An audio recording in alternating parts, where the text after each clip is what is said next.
Price Lord. Hallelujah, hallelujah, hallelujah. ഇനിയിപ്പോൾ ആൾക്കാർ നമുക്ക് സങ്കീർത്തനം 91 വായിച്ച് ധ്യാനിക്കുക, പ്രാർത്ഥിക്കുക. കർത്താവിൻ്റെ സംരക്ഷണമാണ്. അത്യുന്നതൻ്റെ സംരക്ഷണത്തിൽ വസിക്കുന്നവനും സർവശക്തനിൽ കഴിയുന്നവനും കർത്താവിൻ്റെ എൻ്റെ സങ്കീർത്തനത്തിൻ്റെ കോട്ടയിൽ ഞാൻ ആശ്രയിക്കുന്ന എൻ്റെ ദൈവം എന്ന് ഞാൻ പറയും. അവിടുന്ന് വേടൻ്റെ കളിയിൽ നിന്നും മാരകമായ മഹാമാരി രക്ഷിക്കും.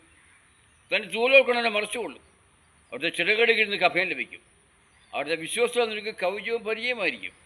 രാത്രികളിലെ ഭീകരതയെയും പകൽപ്പെടുന്ന അസ്വസ്ഥന് ഭയപ്പെടേണ്ട. ഇരുട്ട് സഞ്ചരിക്കുന്ന മഹാമാരിയെയും നട്ടുച്ചയ്ക്കുന്ന വിനാശം നീ പേടിക്കേണ്ട. നിൻ്റെ പാർശ്വങ്ങൾ 1000 അടിച്ചുകൊണ്ടേക്കാം, നിൻ്റെ വലത്തോട്ട് 10,000 എങ്കിലും നിന്നർത്ഥം സംഭവിക്കില്ല. ദുഷ്ടന്മാരുടെ പ്രതിഫലം നിൻ്റെ കണ്ണുകൊണ്ട് നീ കാണും. നീ കർത്താവിൽ ആശ്രയിച്ച് അത്യുന്ന നീ വാസം ഉറപ്പിച്ച് നിനക്കോ തിന്മയും ഭവിക്കുകയില്ല. ഒരു അനർത്ഥവും നിൻ്റെ കൂടാതെ സംഭവിക്കുകയില്ല. നിൻ്റെ വഴികളിൽ നിന്നെ കാത്തുപാലിക്കാൻ അവിടെ ദൂതന്മാർ കൽപ്പിക്കും. നിൻ്റെ പാദം കല്ലിമ തട്ടായിരിക്കാൻ അവരുടെ കൈകളിൽ വഹിച്ചുകൊള്ളും. സിംഹത്തിൻ്റെയും അതിൻ്റെ മേൽ ചവിട്ടി നടക്കും. യുവസമൂഹത്തെ സർപ്പത്തിനെ ചവിട്ടി മതിക്കും. അവൻ സ്നേഹത്തിന് ഒട്ടി നിൽക്കുന്നതിനാൽ ഞാൻ അവനെ രക്ഷിക്കും. അവൻ്റെ നാം അറിഞ്ഞേക്കുകൊണ്ട് ഞാൻ അവനെ സംരക്ഷിക്കും. അവൻ വിളിച്ചു വീക്ഷിക്കും, ഞാൻ ഉത്തരവുള്ളൂ. അവൻ്റെ കഷ്ടതയിൽ ഞാൻ ചേർന്ന് നിൽക്കും. ഞാൻ അവനെ മോചിപ്പിക്കുകയും മഹത്വപ്പെടുത്തുകയും ചെയ്യും.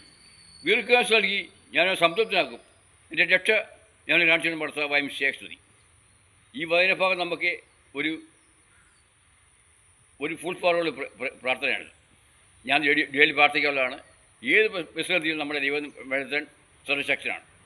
ഓക്കെ, നമുക്ക് പ്രാർത്ഥിക്കാം, ധ്യാനിക്കാം. അമേൻ, അമേൻ, അമേൻ.